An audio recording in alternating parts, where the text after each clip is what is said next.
നിലമ്പൂർ ഉപതെരഞ്ഞെടുപ്പ് അത്ര വലിയ രാഷ്ട്രീയ പ്രാധാന്യമുള്ള ഒന്നാണ് എന്ന് പറയാൻ പറ്റില്ല. കാരണം ഇനി കുറച്ചു കാലേ നിയമസഭയുള്ളൂ. ജയിച്ചാൽ തന്നെ ഒന്നോ രണ്ടോ സഭയിലെ ഈ ജയിച്ച അംഗത്തിന് പങ്കെടുക്കാൻ കഴിയുള്ളൂ, ആര് ജയിച്ചാൽ. അതുകൊണ്ട് മാത്രമല്ല, ഒരു അംഗം രാജിവെച്ച് തെരഞ്ഞെടുപ്പിന് മത്സരിക്കുകയും അയാൾ തന്നെ വീണ്ടും മത്സരിക്കുക, അങ്ങനെ ഉള്ളൊരു പ്രത്യേക സാഹചര്യം അവിടെയുണ്ട്. നിലമ്പൂരിൽ സാധ്യതയുള്ള ഫലങ്ങൾ, ഉദാഹരണത്തിന് LDF അവിടെ ജയിക്കുന്നു എന്ന് വിചാരിക്കും. സാധ്യത വളരെ കുറവാണ് LDFന്. കാരണം അടിസ്ഥാനപരമായും നിലമ്പൂർ ഒരു UDF മണ്ഡലമാണ്. അതുകൊണ്ട് LDFന് ജയിക്കാനുള്ള സാധ്യത, വോട്ട് മറിയുകയും ഈ പറഞ്ഞതുപോലെ ചതുഷ്കോണ മത്സരം വരികയും ഒക്കെ ചെയ്താൽ LDFന്റെ ഉറച്ച വോട്ടുകൾ LDFന് കിട്ടുകയും, അങ്ങനെ വന്നാൽ ഒരുപക്ഷെ UDFന്റെ വോട്ട് അൻവറും BJPയും ഒക്കെ ഭിന്നിപ്പിക്കുകയും ചെയ്താൽ ഒരു സാധ്യതയുണ്ട്. ഇല്ല എന്ന് പറയുന്നില്ല. ഒരു തെരഞ്ഞെടുപ്പിൽ ഒരാൾ ജയിക്കില്ല എന്ന് നമുക്ക് പറയാൻ പറ്റില്ല. കാരണം ജയിക്കും എന്നുള്ള പ്രതീക്ഷയിലാണ് നിൽക്കുന്നത്. അവർക്ക് അവിടെ നല്ല സംഘടനാ ശേഷിയുണ്ട്. അതൊക്കെ വെച്ച് അവർ പ്രവർത്തിക്കും. മാത്രമല്ല, ഒരു LDFന്റെ സിറ്റിംഗ് മണ്ഡലമാണത്. താത്വികമായി LDFന്റെ സിറ്റിംഗ് മണ്ഡലമാണ്. ഇതുവരെ നടന്ന ഉപതെരഞ്ഞെടുപ്പുകളിൽ എല്ലാ സിറ്റിംഗ് മണ്ഡലങ്ങളിലും UDFും LDFും ജയിച്ചിട്ടുണ്ട്. ഒരു സിറ്റിംഗ് മണ്ഡലത്തിൽ തെരഞ്ഞെടുപ്പ് നടന്നത് ചേലക്കര, അവിടെ LDF ജയിക്കുകയും ചെയ്തിട്ടുണ്ട്. അപ്പൊ അതുകൊണ്ട് ഭൂരിപക്ഷം കുറവാണെങ്കിലും ചേലക്കരയും LDF നിലനിർത്തി. അപ്പോൾ ഇവിടെ LDFന് നിലനിർത്തുക എന്നുള്ളത് ഒരു ജീവൻ മരണ പോരാട്ടമാണ്. അവരവരെ എല്ലാ പണിയും ചെയ്യും. മന്ത്രിമാർ ഇറങ്ങും, ഉപതെരഞ്ഞെടുപ്പ് മാനേജ് ചെയ്യാനൊക്കെ അവർക്കറിയാം. അതൊക്കെ ചെയ്യട്ടെ. സ്വരാജ് ജയിക്കുകയാണെങ്കിൽ അത് തീർച്ചയായും ഇവർ പറയും LDF 3ക്കുള്ള പിണറായി 3.0 ലോഡഡ് എന്ന്. അതാണ് മുഹമ്മദ് റിയാസ് മന്ത്രിയുടെ ഭാഷ. 0.3 ലോഡഡ്. ഓക്കെ, സ്വാഭാവികമായി അവർക്ക് അത് അവകാശപ്പെടാനുള്ള എല്ലാ ന്യായങ്ങളുമുണ്ട്. അത് അവർ അവകാശപ്പെടട്ടെ. UDF ജയിക്കുകയാണെങ്കിൽ, അപ്പൊ അവിടെ വേറെ പ്രശ്നം കൂടിയുണ്ട്.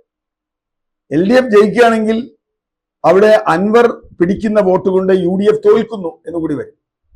അൻവർ പിടിക്കുന്ന വോട്ട് കൊണ്ട് UDF തോൽക്കുന്നു എന്നാണ് വരുന്നതെങ്കിൽ സ്വാഭാവികമായും അതിന്റെ ക്ഷീണം വരുന്നത് സതീശനാണ്.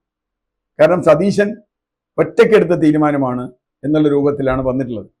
മുസ്ലിം ലീഗിന് അതൃപ്തിയുണ്ട് എന്നൊക്കെ പറയുന്നു, അൻവറെ കൂടെ കൂട്ടണം എന്നുള്ളതിനൊക്കെ നമുക്കറിയില്ല. പക്ഷെ മുസ്ലിം ലീഗ് അത്തരത്തിലുള്ള ഒരു പരിപാടിക്ക് പോകുമെന്ന് എനിക്ക് തോന്നുന്നില്ല. കാരണം പിണറായി 3 വരുന്നത് മുസ്ലിം ലീഗിന് ഒരിക്കലും ആലോചിക്കാൻ പറ്റില്ല ഇപ്പോഴത്തെ സ്ഥിതി. അതുകൊണ്ട് മുസ്ലിം ലീഗ് അങ്ങനെ കാലുവാരോ അൻവറിന് വോട്ട് ചെയ്യോ എന്നുള്ള ചോദ്യമൊക്കെ ഉണ്ട്. അണികൾ പാർട്ടി പറഞ്ഞാലും അണികൾ മാറി വോട്ട് ചെയ്യാം, അങ്ങനെയുള്ള സാധ്യതയുണ്ട്. അപ്പോൾ ഏതെങ്കിലും കാരണവശാൽ LDF ജയിക്കുകയും UDFന്റെ ഭൂരിപക്ഷത്തേക്കാൾ വളരെ കൂടുതൽ വോട്ട് അൻവർ പിടിക്കുകയും ചെയ്താൽ തീർച്ചയായും അത് സതീശനുള്ള തിരിച്ചടിയാണ്. നേരെ മറിച്ച് അവിടെ UDF ജയിക്കുകയാണെങ്കിൽ അത് സതീശന്റെ കിരീടത്തിലെ ഒരു പൊൻതൂവലാണ്. സതീശൻ ഇതുപോലെ തന്നെയാണ്, നമുക്ക് ഓർമ്മയുണ്ട്, പാലക്കാട് ഉപതെരഞ്ഞെടുപ്പിൽ സതീശന്റെ സ്ഥാനാർത്ഥിയാണ് എന്ന് പറഞ്ഞിട്ട് DCക്ക് എതിരാണ്, മറ്റവരെതിരാണ്, അവരെതിരാണ് എന്നൊക്കെ ഒരുപാട് കഥയൊക്കെ ഉണ്ടായിരുന്നു. അവസാനം സതീശന്റെ സ്ഥാനാർത്ഥി, സതീശൻ നിർത്തിയ UDF സ്ഥാനാർത്ഥി ജയിക്കുന്നു, വലിയ ഭൂരിപക്ഷത്തിൽ ജയിക്കുന്നു രാഹുൽ. അത് രാഹുൽ മാങ്കൂട്ടത്തിന് മാത്രമല്ല സതീശനുള്ളിൽ കിട്ടിയ ഒരു വലിയ അംഗീകാരമാണ്. മാത്രമല്ല വളരെ പെട്ടെന്ന് സ്ഥാനാർത്ഥി തീരുമാനിച്ചു കൊടുത്തു. സതീശന്റെ ഒരു രീതിയുണ്ട്, ആ രീതിയോട് യോജിക്കാം വിയോജിക്കാം. പക്ഷേ സതീശന്റെ ഒരു സമീപന രീതിയുണ്ട്.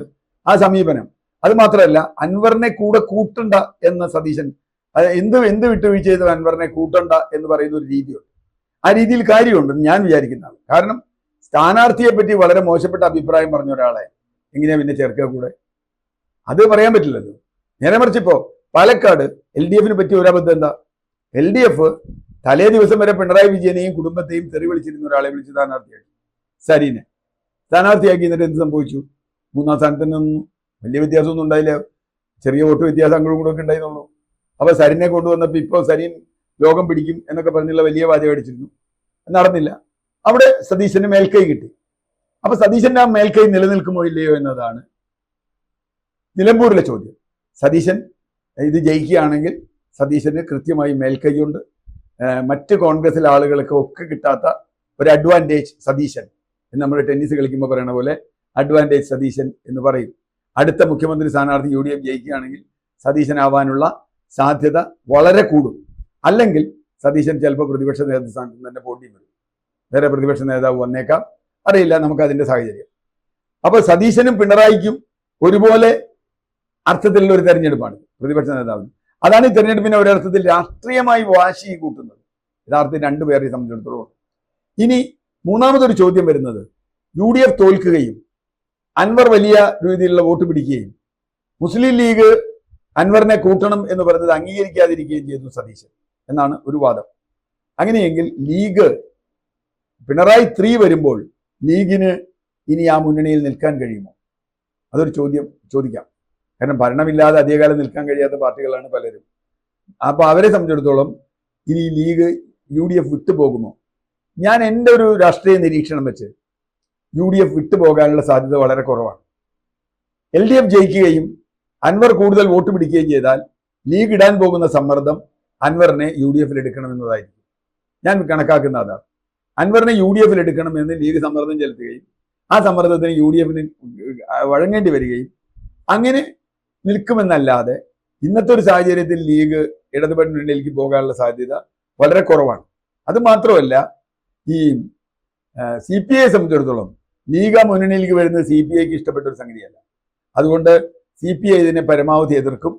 മാത്രമല്ല, ഇപ്പൊ കാലം മുഴുവൻ LDFന്റെ അറ്റാക്ക് മുഴുവൻ ലീഗിനും മുസ്ലിമുകൾക്കും എതിരെയാണ്. ജമാഅത്ത് ഇസ്ലാമിയുടെ കീഴിലാണ് ലീഗ്, SDPIയുടെ കീഴിലാണ് ലീഗ് തുടങ്ങിയ വാദങ്ങളാണ് UDF ഉന്നയിക്കുന്നത്. ഒരു മുസ്ലിം വിരുദ്ധ രാഷ്ട്രീയം മുൻപോട്ട് വയ്ക്കാൻ LDF ശ്രമിക്കുന്ന ഒരു ഘട്ടം കൂടിയാണ് ഇപ്പോൾ വന്നിട്ടുള്ളത്. അതുകൊണ്ട് ലീഗ് ഉടനെ ചാടി ഒരു തെരഞ്ഞെടുപ്പ് തോറ്റതുകൊണ്ട് നേരെ UDF വിട്ട് LDFൽ പോകുമെന്ന് ഞാൻ കരുതുന്നില്ല. അത് അവർക്ക് വളരെ ആത്മഹത്യാപരമായിരിക്കും എന്നാണ് എൻ്റെ ഒരു രാഷ്ട്രീയ നിരീക്ഷണം.